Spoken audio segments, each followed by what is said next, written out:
विशेष आज का टॉपिक है अंतिम समय के लिए विधेयी अवस्था। क्योंकि अंतिम समय की तैयारी करने के लिए हमें अपनी विधेयी अवस्था बनानी है।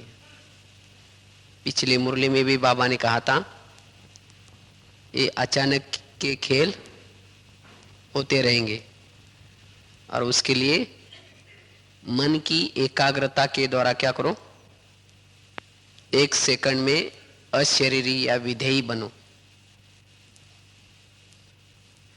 आज सवेरे की भी मुरली थी, अंतिम समय खूने नाक खेल होंगे,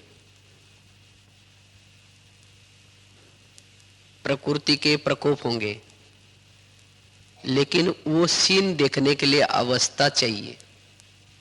वो कौन देख सकेगा? जो विधेयी अवस्था में रहता है वो। इसलिए हमें अंतिम समय की तैयारी क्या करना है। अंतिम समय चारों तरफ से हाहाकार होगा, प्रकृति के प्रकोप होंगे, माया भी क्या करेगी, संस्कारों के रूप से भिन्न भिन्न जो ईविल आत्माएं हैं, तमो प्रधान आत्माएं, वो भी वार करेंगे।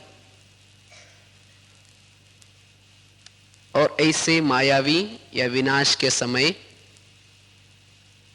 सेफ्टी का साधन क्या होगा? अशरीरी स्थिति या विधेयी अवस्था। क्योंकि जब विधेयी अवस्था में रहेंगे तब हम अचल अडोल रह सकेंगे। मायाजीत बनने का विधेयी अवस्था ब्रह्मास्त्र है। इसीलिए क्या करना है, इसकी हमें तैयारी करनी है। लेकिन विधेयी स्थिति में कौन रह सकता है?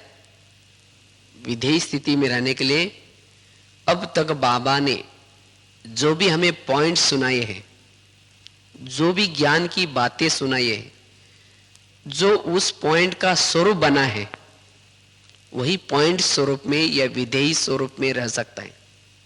अर्थात आज तक जो भी बाबा ने हमें ज्ञान सुनाया है, जो उसका वो स्वरूप बनेगा, अंतिम समय वही विधेयी अवस्था में रह सकता है।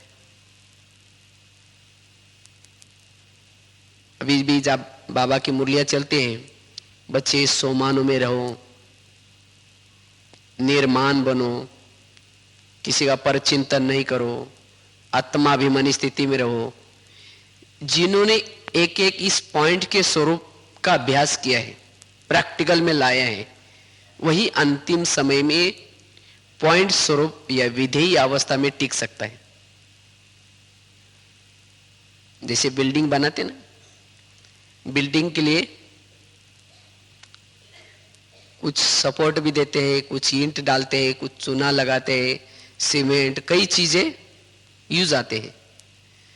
तो इसी तरह हमारी विधेयी बनने की, ये बिल्डिंग बनाने के लिए ये पॉइंट्स ये काम आते हैं। अगर इस पॉइंट का स्वरूप नहीं होगा तो विधेयी स्थिति नहीं बन सकेगी। इसीलिए विधेयी स्थिति बनाने के लिए जो भी बाबा ने कहा है उसको क्या करना है, प्रैक्टिकल में उसका स्वरूप बनना है। और विधेयी स्थिति बनाने के लिए जैसे कोई भी बिल्डिंग बनाते हैं, उसका फाउंडेशन बड़ा मजबूत होना चाहिए। इसी तरह जिन्होंने ये आत्माभिमानी का फाउंडेशन पक्का किया है, इस पार्ट को पक्का किया है, वही विधेयी अवस्था का अंतिम समय अनुभव करेंगे। वैसे तो विधेयी स्थिति का या विधेयी स्थिति के बेनिफिट्स, फायदे बहुत सारे हैं। बहुत सारे फायदे विधेयी स्थिति में रहने के हैं। विधेय स्थिति में रहने से एकाग्रता ऑटोमेटिकली आएगी। वैसे ही एकाग्रता से विधेय स्थिति आएगी और विधेय बनने से एकाग्रता आएगी। एक दूसरे का कनेक्शन है, क्योंकि विधेय स्थिति बनाने के लिए भी एकाग्रता की जरूरी है। जितना हम एकाग्र रहेंगे विधेय स्थिति आएगी, और जब हमारी विधेय स्थिति आएगी एकाग्रता नेचुरल बन जाएगी, नेचुरल नेचर बन जाएगी। और एकाग्रता से तो बहुत बड़े फायदे हैं। एकाग्रता से हमारे जो जन्म जन्मांतर के जो विकर्म है वो ऑटोमेटिकली विनाश होते रहेंगे। एकाग्रता से हमारी देखते हुए भी न देखने की अवस्था रहेगी। एकाग्रता वाला जिसकी विधेयी बनने की एकाग्रता है, ये जो विधेयी अवस्था में रहेंगे वो कभी ये नहीं कहेंगे हमको योग करने के लिए टाइम मिलता ही नहीं,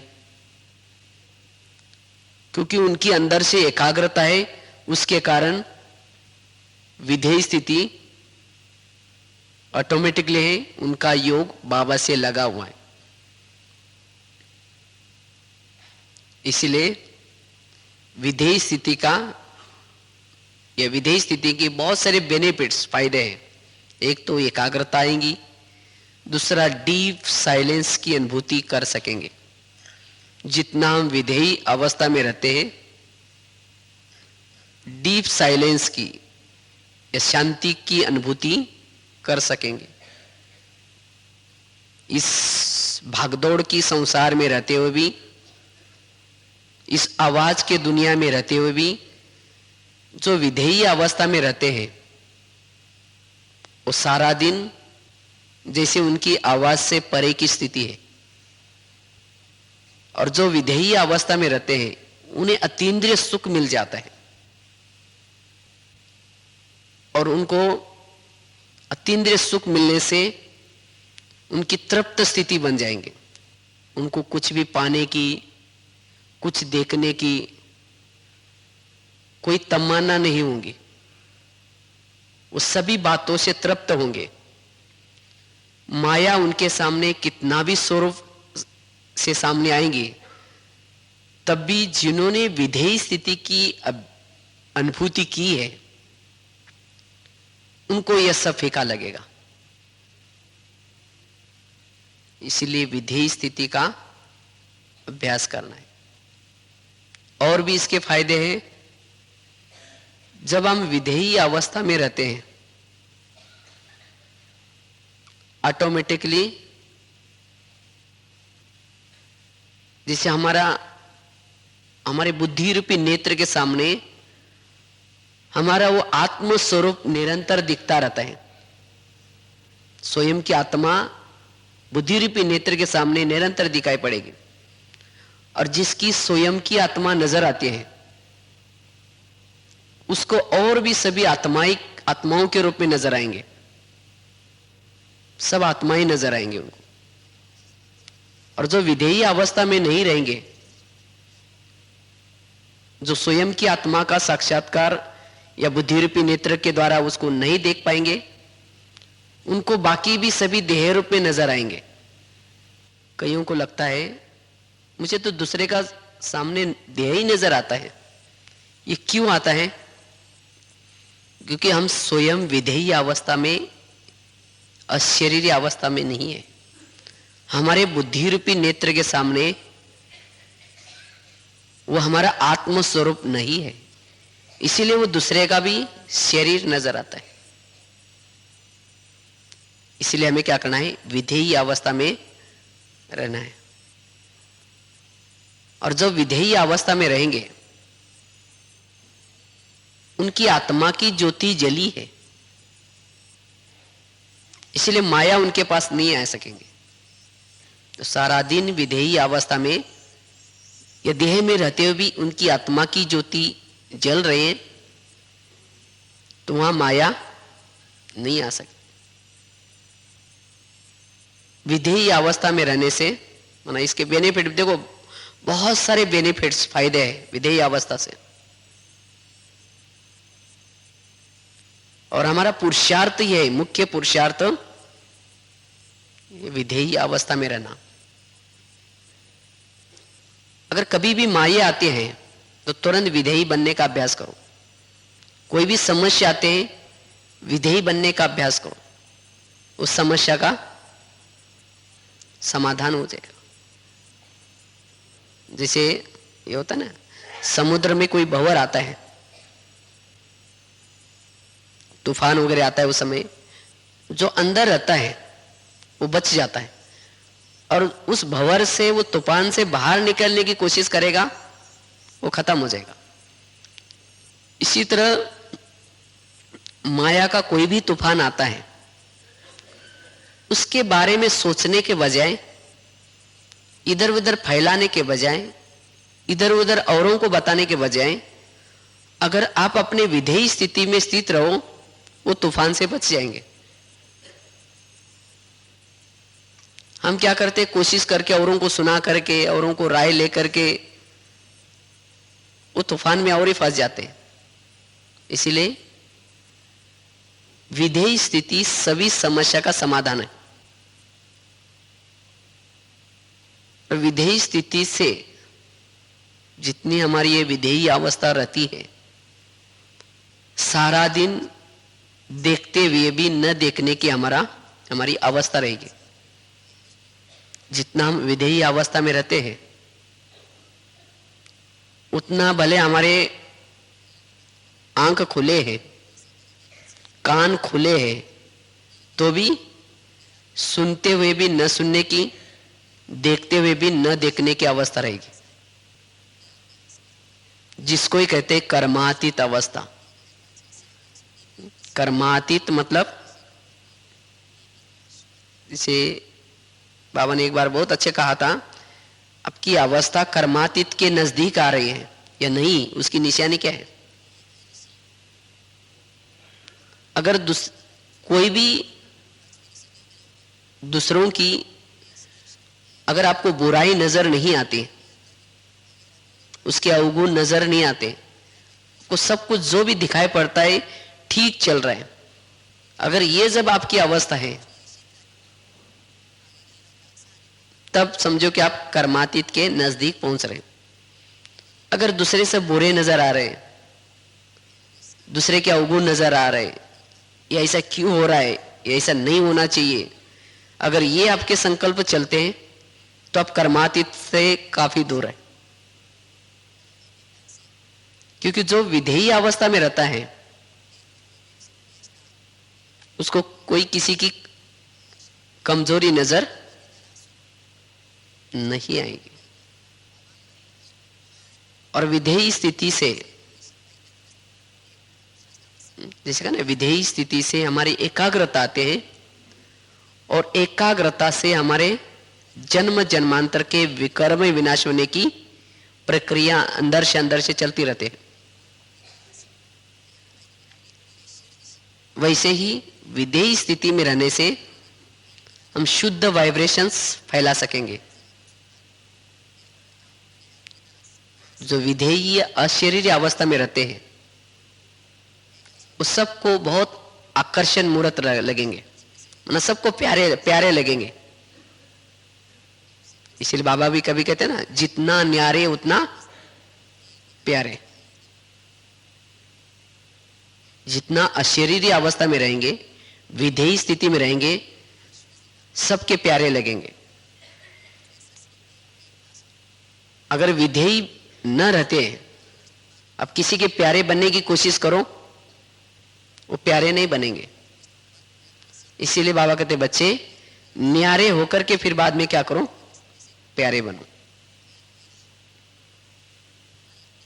लेकिन विधेयी स्थिति के लिए सारा दिन कर्म करते हुए भी, चलते फिरते हुए भी क्या करना है, स्वयं को अवतरित समझ करके चलना है।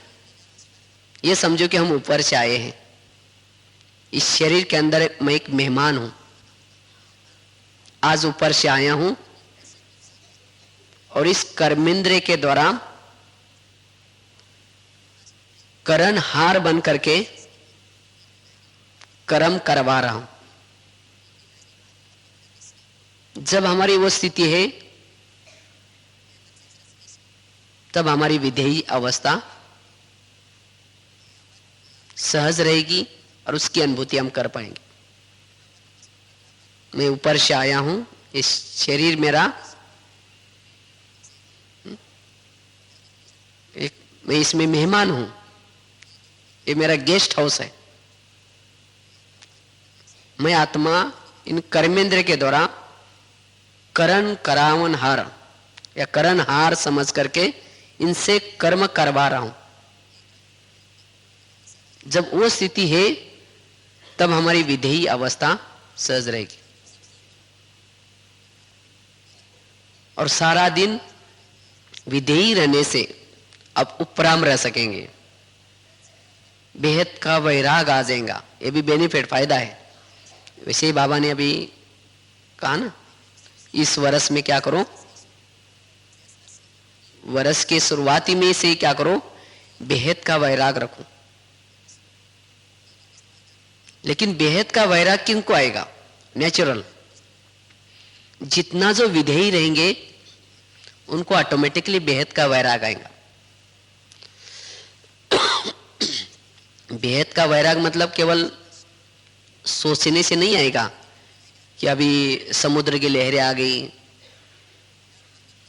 किसी का एक्सीडेंट हो गया। ये जब हम समाचार सुनते हैं तो समस्यानी वैराग आता है, बेहद का वैराग नहीं आता। लेकिन हमारा बेहद का वैराग रहे इसके लिए विधेयी अवस्था अवश्य है। जब विधेयी रहेंगे तो आपको यह अनुभूति होगी कि मैं ऊपर से आया हूं, घर में, इस शरीर रूपी घर में मेहमान हूं, तो यहां मेरा कोई नहीं है। तो ऑटोमेटिकली आपकी वैराग की अवस्था रहेगी। तो इसलिए अभी 3 मिनट अच्छी तरह पावरफुल विधेयी अवस्था बना करके ऊपर चले और विनाश के अंतिम समय के लिए इस विधेयी अवस्था को हमें क्या करना है? मेहनत करके बनानी। जैसे गीत भी सुन रहे थे ना शुरू में, यही हमारी तमन्ना है। क्या करना है? तुम सा बन करके बस जाना है। तो इस तमन्ना, इसको कहते बाबा फॉलो फादर। फॉलो फादर अर्थात जैसे हमारा बाप निराकारी है तो वैसे ही हमें भी निराकारी अवस्था में रहना है। और विधेयी अवस्था से, जैसे बाबा ने अभी 6 मास का होमवर्क भी दिया है, अपने अव्यक्त स्वरूप के द्वारा बाप की प्रत्यक्षता करो। जितना हम विधेयी अवस्था में रहेंगे, अव्यक्त स्वरूप में रहेंगे, उतना हम चाल चलन के द्वारा बाप की प्रत्यक्षता भी कर पाएंगे। और विधेयी स्थिति से ही हम कर्मातीत कर्मेंद्रिय जीत भी बन सकते। क्योंकि जितना हमारे इस शरीर रूपी घर में, शरीर में हमारी विधेयी अवस्था या सोल कॉन्शियस अवस्था है, उतना हमारी कर्मेंद्रिय भी कोई गलत काम नहीं करेंगे। जैसे कोई घर में बड़ा होता है तो छोटे आपस में नहीं लड़ते, इसी तरह इस शरीर रूपी घर में अगर आत्मा की स्थिति है तो कर्मेंद्रिया जैसे कोई उनको कह रहा है कि तुम ये करो, ये करो, ये नहीं करो, माना कोई श्रीमत दे रहा है, वैसे हर कर्मेंद्रिया श्रीमत अनुसार कार्य करेगी। और जब हमारी कर्मेंद्रिया श्रीमत अनुसार कार्य करेंगे तो हमारे में परिवर्तन नजर आएगा। तो परिवर्तन के लिए, सो परिवर्तन के लिए इस विधेयी अवस्था में रहना। और जितना विधेयी अवस्था में रहेंगे अंतिम समय, उनको अंतिम समय कोई भी प्रकार का दुख, अशांति या ये क्यों हो गया, ऐसा क्यों हो गया, ये कोई क्वेश्चन नहीं उठेंगे। अंतिम समय के पेपर में वो पास हो जाएंगे। इसीलिए बाबा कहते हैं बच्चे ये विधेयी अवस्था में रहो। विधेयी अवस्था एवर रेडी की अवस्था है। कभी भी कुछ भी हो जाए अचानक, तो भी उस आत्मा के मन में ये नहीं रहेगा कि मैंने जीवन में ये नहीं किया, मैंने ये करना चाहिए था, मैंने योग भी करना चाहिए था, मैंने सेवा भी करना चाहिए था। उसकी कोई तमन्ना नहीं रहेगी उसका, क्योंकि विधेयी अवस्था अर्थात एवर रेडी, जब भी बाबा बुलाए तैयार। विधेयी अवस्था से सहन शक्ति आएगी, समाने की शक्ति आएगी, समेटने की शक्ति आएगी, अंतर्मुखता की शक्ति आएगी। अंतर्मुखी भी बन सकेगा वो, क्योंकि जो विधेयी अवस्था में रहता है, जिसे कहा ना, उसको अपने बुद्धि रूपी नेत्र के सामने स्वयं की आत्मा नजर आते। और जब स्वयं को देखता है, उसको और कोई नजर नहीं आता, औरों के अवगुण नजर नहीं आते, जिसको कहते हैं अंतर्मुखी। और जो अंतर्मुखी है वो सदा सुखी है। बस उसको स्वयं के भाग्य के गीत गाता रहेगा, वाह मेरा भाग्य, मेरी आत्मा की ज्योति जग गई, वाह बाबा, शुक्रिया बाबा, यही वो गीत गाता रहेगा। इसलिए जो विधेयी है उनकी अंतर्मुख की स्थिति भी रहेगी, वो उपराम रहेंगे, न्यारे प्यारे रहेंगे, जैसे कहा ना, आकर्षण मूर्त भी रहेंगे, सबके प्रिय बनेंगे। बहुत उसके फायदे हैं। इसीलिए बाबा कहते बच्चे क्या करो, ये विधेयी अवस्था में रहो। जैसे बीज में सारा झाड़ समाये है, इसी तरह जो विधेयी अवस्था में है उनके अंदर सभी शक्तियां, सभी गुण ऑटोमेटिकली आते रहेंगे। इसलिए बाबा कहते बच्चे पहला लेसन सो अंत का लेसन। तो विधेयी अवस्था हमारी कब बनेगी? विधेयी अवस्था बनाने के लिए हम क्या करें? विधेयी अवस्था बनाने के लिए सारा समय कर्म करते हुए भी निमित्त और निर्माण बनकर के करें। जितना हमारे में निमित्तता है, निर्माणता है, उतना वो विधेयी अवस्था में रहेगा। अगर सारा दिन कोई अभिमान है, मैंने ये किया, मैंने इतना सेवा की, मैंने ये किया, अगर ये मैपन है, तो शाम को जब विधेयी बनेगा नहीं बन पाएगा, वो चिपक जाएगा। उसके वही संस्कार आएंगे, वही याद आएगा, मैंने ये किया। उसकी बुद्धि उपराम होने के बजाय जो कुछ किया उसके संकल्प चले। इसलिए अभी भी बाबा ने कुछ दिन पहले 18 जनवरी की मुरली में कहा, क्या करो? निमित्त और निर्माण बनो। जो निमित्त और निर्माण रहते हैं वही विधेयी बनेंगे। जो अपने बुद्धि को, मन को कंट्रोलिंग पावर के द्वारा कंट्रोल करते हैं, वही विधेयी अवस्था में रहते हैं। नहीं तो मन कहीं भी भाग रहा है, बुद्धि कुछ भी दृश्य देखती जा रही। जिसका बुद्धि के ऊपर जिसका कंट्रोल नहीं है, मन के ऊपर कंट्रोल नहीं है, वो विधेयी अवस्था नहीं बना पाएगा। इसलिए विधेयी अवस्था बनाने के लिए क्या करना है? बुद्धि को भी कंट्रोल में रखना है, स्थिर रखने की कोशिश करनी है। जैसे अगर मुख को आप कहेंगे भाई चुप रह जाओ, तो मुख से चुप रह सकेंगे। ऐसे ही बुद्धि को भी क्या करना है? उस परमधाम को देखने में आधा घंटा तक लगाना है, या 10 मिनट 15 मिनट, वो परमधाम को ही देखे और कहीं देखे नहीं।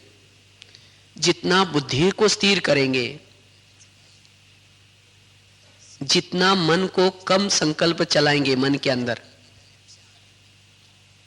उतना विधेयी स्थिति बनती रहेंगी। क्योंकि यह आत्मा की शक्तियों को नष्ट करने वाली दो चीजें हैं, ये मन और बुद्धि।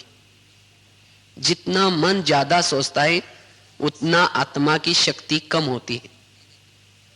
जितना बुद्धि ज्यादा देखती है, बुद्धि ज्यादा देखती है, अर्थात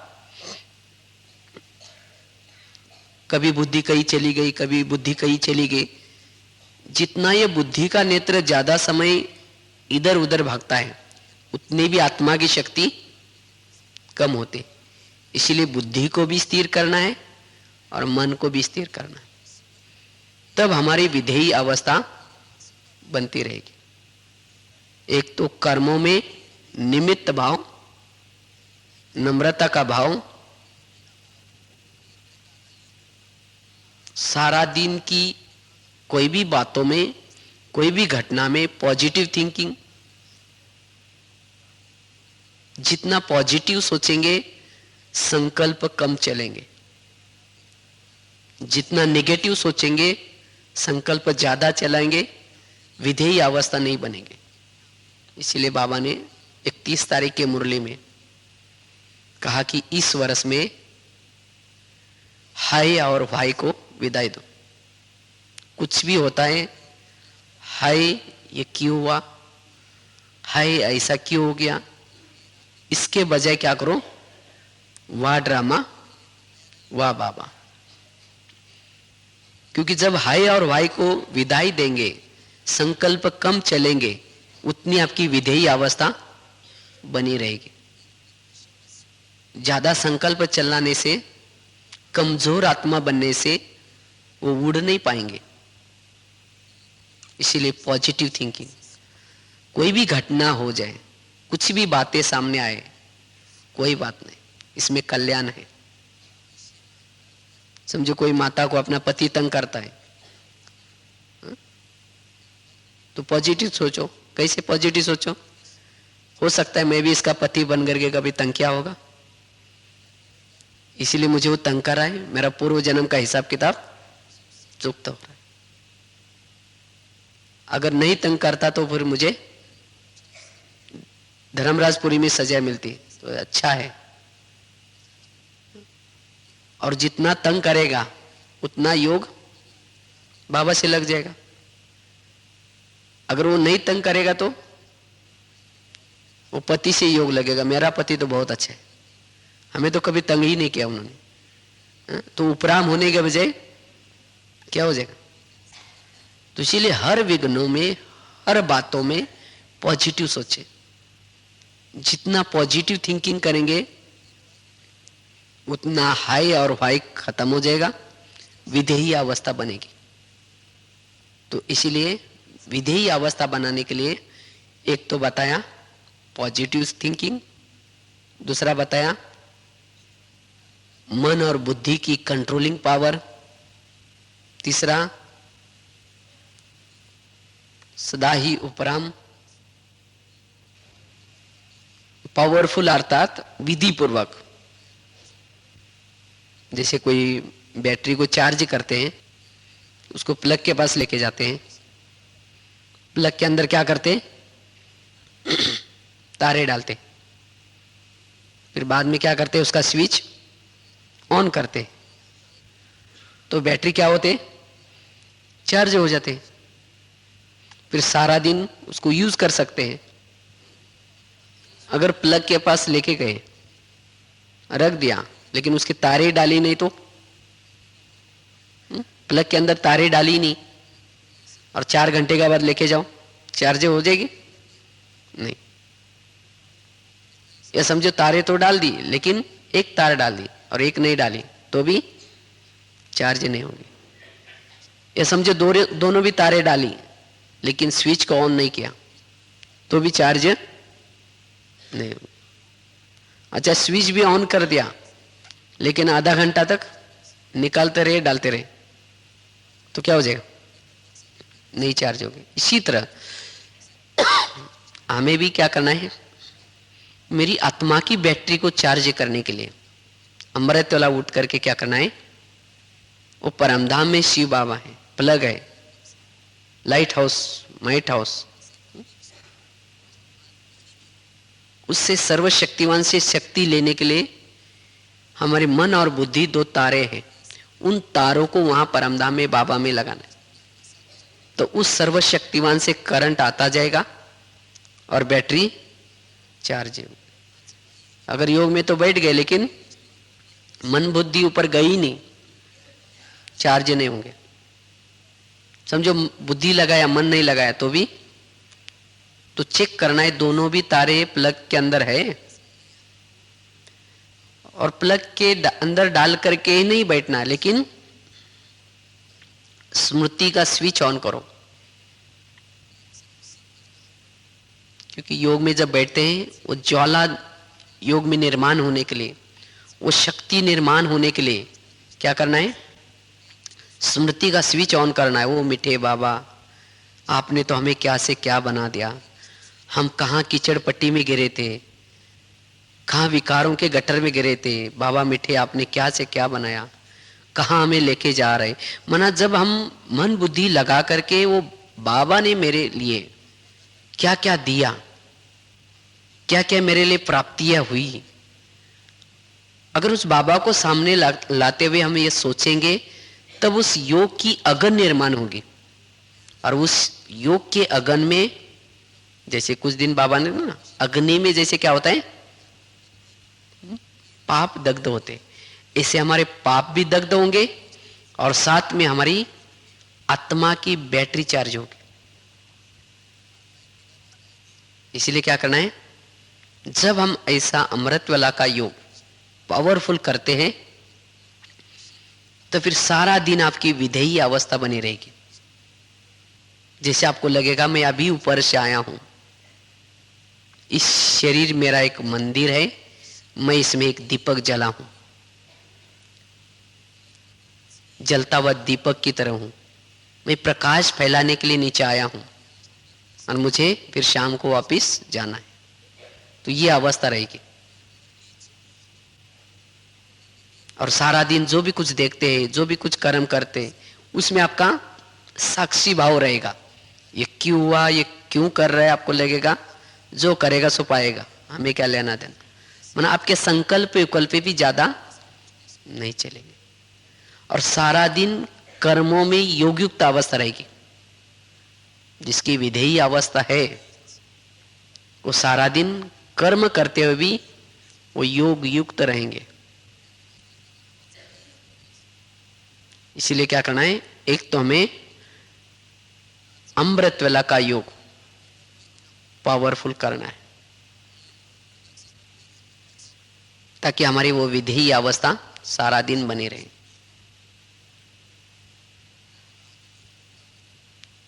और विधेयी अवस्था बनाने के लिए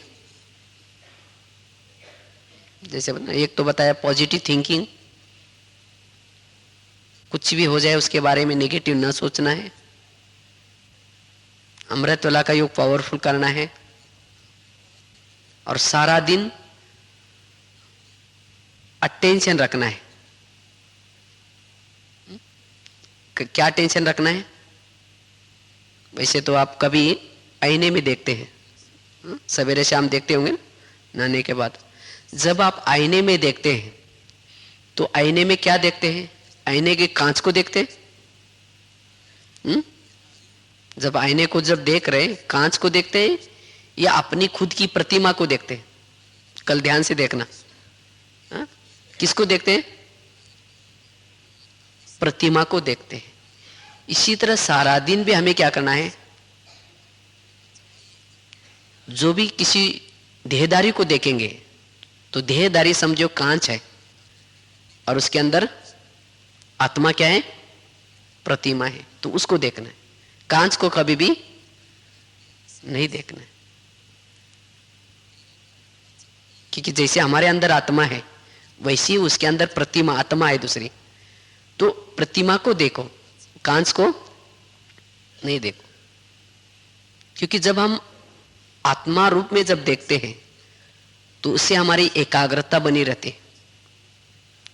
जब देह रूप में देखते हैं तो क्या होते हैं, एकाग्रता भंग हो जाते हैं, संकल्प विकल्प चलेंगे। इसलिए बाबा भी कहते ना, शरीर क्या है, सांप है, इसके अंदर के मनी को देखो। जब मनी को देखेंगे तब विकारों की भावना भी नहीं आएगी। आत्मा अभिमानी बनने से ये भी बहुत बड़ा फायदा है, हमारी दृष्टि वृत्ति पवित्र रहेगी, कभी भी विकारी दृष्टि वृत्ति नहीं बनेगी। और वैसे ही सभी विकारों को जीतने के लिए ये विधेयी अवस्था, जैसे कहा ना, ब्रह्मास्त्र का काम करेगी।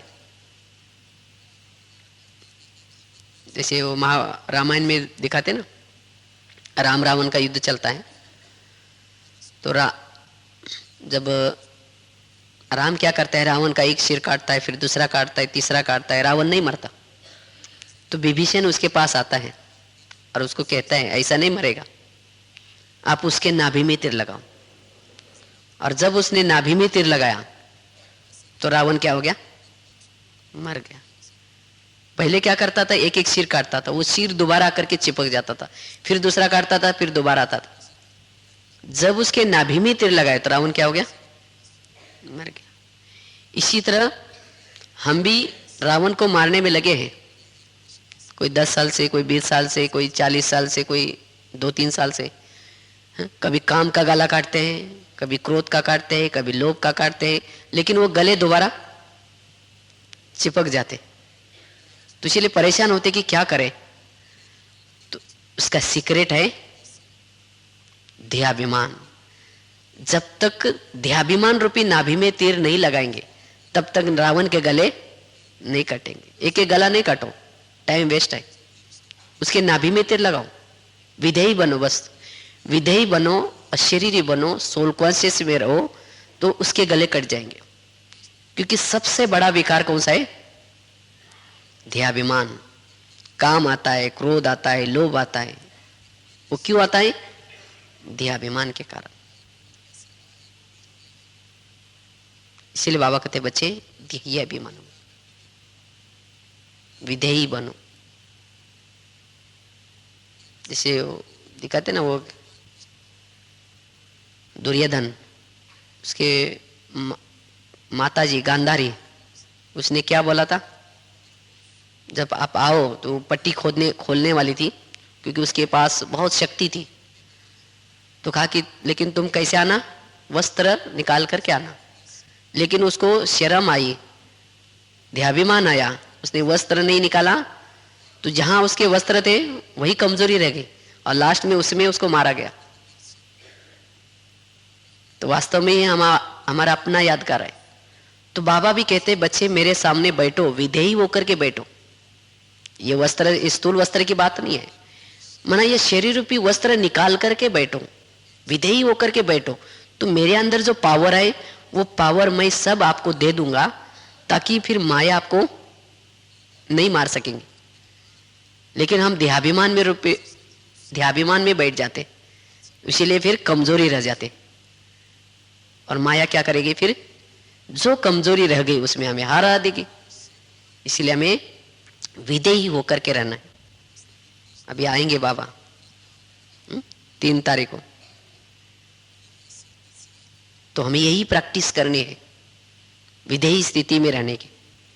जो विधेयी होकर के बाबा के सामने बैठो तो बाबा सर्वशक्तिवान चुंबक आपको अपने तरफ खींचेगा, बहुत शक्ति देगा। अगर ध्येयाभिमान में बैठेंगे तो बाबा की शक्ति की अनुभूति नहीं कर पाएंगे। कहते ना, ध्येय अभिमान रूपी सांडे बीम का आवाज क्या जाने। अगर ध्येयाभिमान में बैठेंगे तो बाबा की मुरली की जो साज है, उसका जो सुख है वो नहीं मिलेगा। जितना हम आत्मस्वरूप में बैठते हैं बहुत बड़ा सुख मिलता है। मुरली से भी सुख मिलेगा, चलते फिरते भी सुख मिलेगा, कर्म करने में भी सुख मिलेगा, तो इसीलिए हमें इस पहले लेसन को चलते फिरते क्या करना है, पक्का करना है। सेवा करते चलते समय जिसको कहते हैं अंतर्मुखी बनो, इसके लिए थोड़ा सा ये मुख रूपी बाजा को क्या करना पड़ेगा, बंद रखना पड़ेगा। अर्थात व्यर्थ बातों में जाएंगे तो फिर अंतर्मुखता आपकी नहीं रहेगी, और जब अंतर्मुखता नहीं है तब उस सोल कॉन्शियस का अभ्यास नहीं कर पाएंगे, वो विधेयी अवस्था का अभ्यास नहीं कर पाएंगे। इसीलिए हमें क्या करना है, अंतर्मुखी होकर के ये अंदर से पक्का करना है, ताकि कर्म क्षेत्र पर आप लोगों को ये बहुत काम आएगा। इससे सहज योगी बन सकेंगे। विधेयी अवस्था, जितना विधेयी अवस्था में रहते हैं बाबा सदा आपके साथ में है, ये आप अनुभव कर पाएंगे। इसलिए बाबा का ना, जब खुद को भूल जाते हैं तो खुदा क्या होता है, भूल जाता है। जब खुद की आप स्मृति में है तो बाबा भी सदा आपके साथ में है, और जब बाबा साथ में है तो बाबा की सकाश आपको मिलती रहेगी, बाबा की शक्ति सदा मिलती रहेगी। तो बाबा को साथ में रखने के लिए सदा ही क्या करना है, अपने विधेयी स्वरूप में रहना है, विधेयी स्थिति में रहना है। और विधेयी स्थिति में रहेंगे और बाबा के सामने जब बैठेंगे, जैसे कहा ना चुंबक कोई जैसे सुई को खींचता है, वैसे जब अब योग में जब ये बैठेंगे या बाबा के सामने बैठेंगे बहुत अच्छी शक्ति प्राप्त कर सके। नहीं तो कोई सुई को अगर कपड़े में लपेट करके चुंबक के सामने डालो तो चुंबक खींचेगा, इसका मतलब चुंबक ठीक नहीं, ऐसा है। चुंबक तो अच्छा है लेकिन सुई को आपने क्या किया है, कपड़े में लपेट कर रखा है। इसी तरह अगर देहाभिमान में बैठेंगे, ये देह रूपी कपड़ा है, उस कपड़े को रख करके अगर बैठेंगे तो क्या हो जाएगा, वो सर्वशक्तिवान रूपी चुंबक नहीं खींचेगा। इसलिए हमें इस विधेयी अवस्था का क्या करना है, अभ्यास करना है। जितना ही हल्के बनेंगे, विधेयी होंगे, उतना क्या हो सकेंगे, उड़ सकेंगे। ऊपर उड़ने के लिए बाबा कहते हैं ड्रिल करो, एक्सरसाइज करो। कौन सी एक्सरसाइज, बीच बीच में हमें अभ्यास करना है। जैसे यहाँ अब एक एक घंटे में रिकॉर्ड बजता है, हर घंटे में 9 बजे 10 बजे 11 बजे 12 बजे एक एक घंटे में रिकॉर्ड बजता। तो हमें बीच बीच में क्या करना है, थोड़ी सी है एक्सरसाइज करनी है। 1 मिनट का होता है, ज्यादा समय का नहीं होता। 1 मिनट रुक करके क्या करो, विधेयी स्थिति का अभ्यास करो। जैसे दुनिया में भी क्या करते हैं, जिसके अंदर मोटापा होता है उसको डॉक्टर क्या बोलते हैं, हल्के बनने के लिए एक्सरसाइज करो और भोजन की क्या करो, परहेज करो। तो इसी तरह हमें भी हल्के बनने के लिए, जो आत्मा में मोटापा, अर्थात कौन सा मोटापा, अनेक पाप कर्म का, विकर्म का ये मोटापा आया है, तो हमें हल्के बनने के लिए क्या करना है, कौन सी एक्सरसाइज करना है, ये 1 सेकंड में परमधाम में जाने की, वहां थोड़ा रुक करके आने की, ये एक्सरसाइज बीच बीच में करनी। और भोजन कौन सा, शुद्ध भोजन, संकल्प का भोजन। जितना शुद्ध संकल्प करेंगे उतना आपका आत्मा का मोटापा क्या हो जाएगा, कम हो जाएगा। अगर आप सारा दिन ये एक्सरसाइज नहीं करते, मानो ऊपर नीचे जाने की, बस एक अमृत वाला योग किया, उसके बाद हम अपने कामों में बिजी रहे, सारा दिन किसने क्या बोला, कुछ बोला, व्यर्थ बातों का चिंतन किया, भारी होंगे तो भारी ऊपर कैसे उड़ सकेंगे। इसीलिए सारा दिन क्या करना है, शुद्ध संकल्प का भोजन खाना है, व्यर्थ संकल्प का भोजन का परहेज करना है, और साथ में एक्सरसाइज करना है, ताकि जब शाम को आप योग का अभ्यास करेंगे वो विधेयी अवस्था बनी रहेगी। और विधेयी अवस्था बनाने के लिए जब भी आप रात को सोते हैं एक अभ्यास करके सोना है। जैसे बाबा ने पहले लेसन में सुना ना, शरीर हमारे क्या है, गाड़ी है, और आत्मा उसका क्या है, ड्राइवर है। जैसे स्थूल में गाड़ी का ड्राइवर अपने सारा दिन गाड़ी को घुमा करके रात को उसको गैरेज में लगाते हैं, और गैरेज में लगा करके सोता गाड़ी में नहीं, सोने के लिए कहाँ जाता है? अपने घर में जाता है। इसी तरह शरीर रूपी गाड़ी को क्या करना है? सारा दिन घुमा फिरा करके कर्म करवा करके रात को क्या करना है? बेड रूपी गैरेज में रखना है, और सोने के लिए कहाँ जाना है? अपने परम धाम रूपी घर में। और जब वहां जाएंगे तो बाबा का समाचार सुना करके जब तकिया पर सिर रखते हैं, समझो कि ब्रह्मा बाबा के गोदी में सिर रख रहे हैं। फिर सवेरे उठेंगे, गुड मॉर्निंग करके नीचे आओ, तो सारा दिन आप अनुभव करेंगे कि मैं ऊपर से आया हूं, ये मेरी गाड़ी है, दो मेरे कांच है, इसमें बैठ करके मैं इस गाड़ी को चला रहा हूं, मैं विदेही हूं, मैं इस घर में मेहमान हूं, ये शरीर मेरा ऑफिस है। तो ऐसा हमें क्या करना है? ये विधेयी स्थिति का अभ्यास करना है, ताकि अंतिम समय कोई भी दर्दनाक सीन आए तो उसके अंदर हमें भय नहीं लगेगा। जो विधेयी नहीं है, देभान में है, उनको विनाश का डर लगेगा, और वो डर में शरीर छोड़ेंगे तो क्या देवता बन सकेंगे? हा? जैसे आजकल के कोई बच्चा जन्म लेता है, बहुत रोता है, इतना रोएगा, डरेगा। क्यों डरता है? क्योंकि उसका जो मृत्यु है एक्सीडेंट से, या कोई ना कोई किसी ने उसका खून मर्डर किया है, इसीलिए उसको डर लग रहा है वो आत्मा को।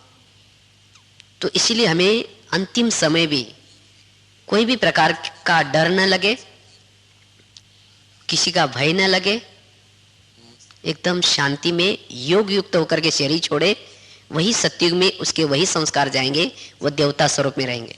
इसीलिए अंतिम समय के लिए ये विधेयी स्थिति में रहने का अभ्यास करना है, जिसे निर्भय भी बनेंगे और देवताई गुण ऑटोमेटिकली, विधेयी स्थिति में रहने से देवताई गुण भी ऑटोमेटिकली आएंगे। क्योंकि विधेयी स्थिति ये गुणों का गुण जो है वो विधेयी स्थिति का रिजल्ट है। तो ऐसे हमें मधुवन में प्रैक्टिस करनी, ठीक है। ओम शांति।